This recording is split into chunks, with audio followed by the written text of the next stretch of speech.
Third go around, let's freaking go. Third time doing this damn video.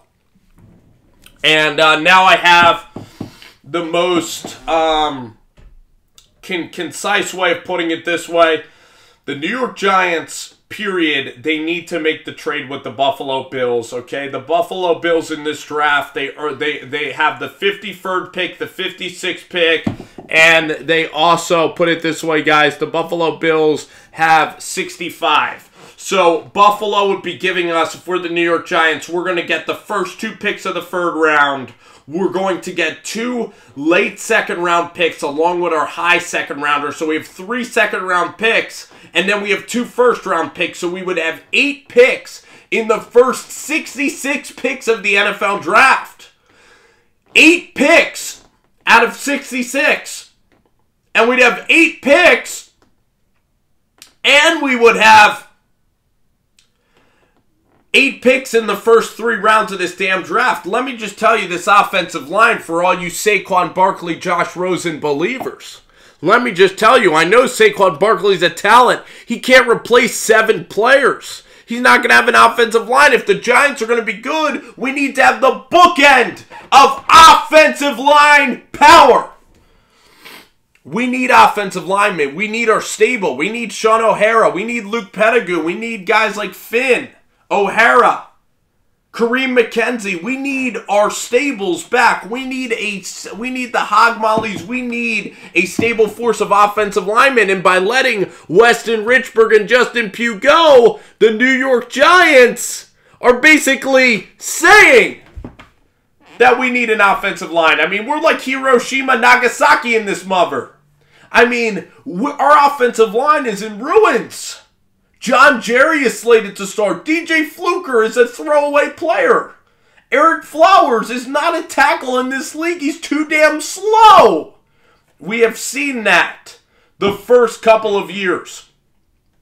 So we can either be the Detroit Lions and take Barry Sanders or be the Minnesota Vikings and take Adrian Peterson. And how did that work out for those franchises? I know Saquon's going to be an unbelievable player, but we could get Sony Michel or Darius Geis. We get Sony Michel with the 2nd pick of the 2nd round, period. Sony Michel's like Dickerson. You know, look at Kareem Hunt, look at Jordan Howard, look at Tariq Cohen. Alfred Morris was undrafted. I think that David Johnson was a 2nd round pick out of Northern Iowa. So we can do this. When I know you look at Elliott and Leonard Fournette, but we don't have offensive linemen. We need offensive linemen. Then you look at safety and linebacker. I mean, we still have Casillas, that's a free agent. B.J. Goodson's a little bit of a question mark. I want another linebacker. Ogletree is okay. Goodson could be pretty good, but let's get a Josie Jewell out of Iowa. Let's go and look at possibly acquiring at number... If we get up to number 12, we could get a Hall of Fame talent in Roquan or Tremaine Edmonds. Possibly if they slip. We can have the option of pairing Landon with Derwin James from Florida State, a very intelligent player. But then, if all those guys leave, if Derwin James is off the board, if Tremaine and Roquan leave, if Minka leaves, like we all expect, the Giants then have their option at left tackle. We can either get Mike McClingy from Notre Dame, that I think has the lowest risk, or we can look at possible developmental prospects, like a Colton Miller that looks like Garrett Bowles reincarnated. Colton Miller is lightning fast for a right tackle in this league. Look at Jason Kelsey from the Eagles. He is a guy that's undersized at center, but they were able to do so many things with him because he's so mobile at the position. Connor Williams is a very mobile, good athlete. Except Connor had a pretty crappy year last year at Texas, so I would take Colton Miller, or I would possibly take Mike McClingy from Notre Dame. Then at 22, that pick is easy to me. It's Will Hernandez. Willie Hernandez, he's a guard out of UTEP. I would take him. He's a very good player. You need a guard because right now the guards that are starting are Omana from Jacksonville and John Jerry that we know is trash. Or you would possibly, I think we might do this. I think we might take James Daniels from Iowa. so that the Giants would then have their center of the future. So get James Daniels. If the Giants want to wait on a center, there's a guy that got hurt that was projected to go in the first round, Billy Price from Ohio State. Ohio State turns out great offensive lineman. I mean, Taylor Decker from the Detroit Lions. That's a good offensive line school, Ohio State. Then you look at possibly in the second round, the Giants could entertain taking Carlton Davis from Auburn, that I believe is a really good cornerback that's going to slip outside of the first round maybe. The options are just tremendous. The offensive line will get filled in some way or another if you do the trade with Saquon Barkley. You can land your running back of the future. Heck, you can even get Kerryon Johnson and John Kelly. The Giants can select 2 running backs with those 8 picks and take your pick. So then the Giants automatically would have guys like Wayne Gallman, Jonathan Stewart, maybe 2 more running backs.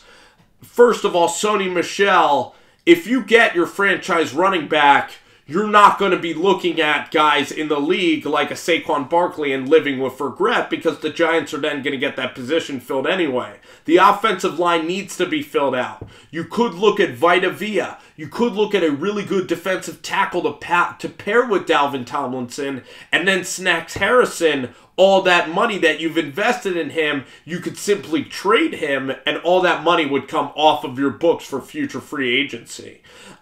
You could try to get a 2019 pick from Buffalo. There's no way that the Buffalo Bills are going to sit on their hands and knees after how aggressive Brandon Beane has been, and they're not going to let the New York Jets decide their fate. They're not going to let their biggest rival in the NFL, their second biggest rival, decide their fate. The Jets can take Mayfield, Rosen, or Allen, okay? Or even Sam Darnold.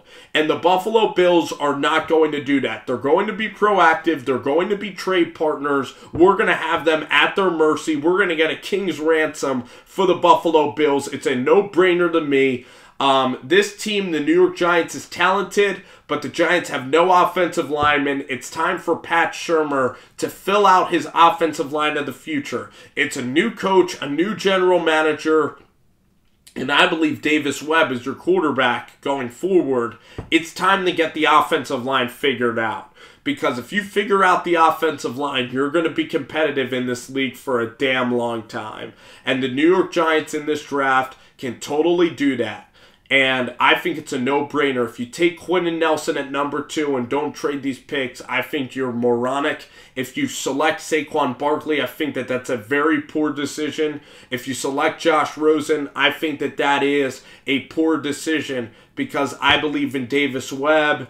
And again, the New York Giants need the offensive line filled out. They're sticking with Eli Manning, which I agree with. Davis Webb is a good heir apparent. I trust him. I think it's a no-brainer, guys. I think you have to make this move with the Buffalo Bills, period. Hook, line, and sinker, end of story. You get 8 picks in the first 3 rounds, and then on top of that, you can even ask for a 2019 second-rounder, and you would have Brandon Beane at your mercy. I would work out this trade. I would wait on it. I'd try to negotiate for a 2019 second-rounder.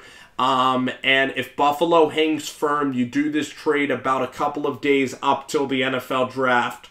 This is a great, great decision by the Giants to do this with Buffalo. I expect there to be news, and I think that this is beautiful news, because if the Colts were at number 3, the Buffalo Bills and Jets would be fighting until draft day, and the Giants wouldn't have the same leverage. Now that the Jets are at number 3, the Bills cannot let the Jets select their quarterback, and the Bills will trade with you. It's a beautiful, beautiful favor by the New York Jets that we like to call little brother in New York City. It's a beautiful, beautiful move by the Jets. They have just double jumped the Giants. When you're on a trampoline and your friend double jumps you, that's what happens. You get catapulted up to another hemisphere, and Brandon Beane, alarm clocks are sounding all over Buffalo, New York, all over Western New York right now. Alarms are sounding, and it's because Mike Maccagnan has traded up to number 3, and the New York Jets are poised to select their quarterback. And do the Buffalo Bills, they've worked 2 whole years to make this whole thing possible. Are they going to let the Jets steal everything from them?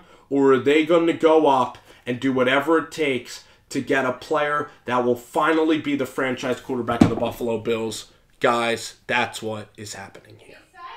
All right.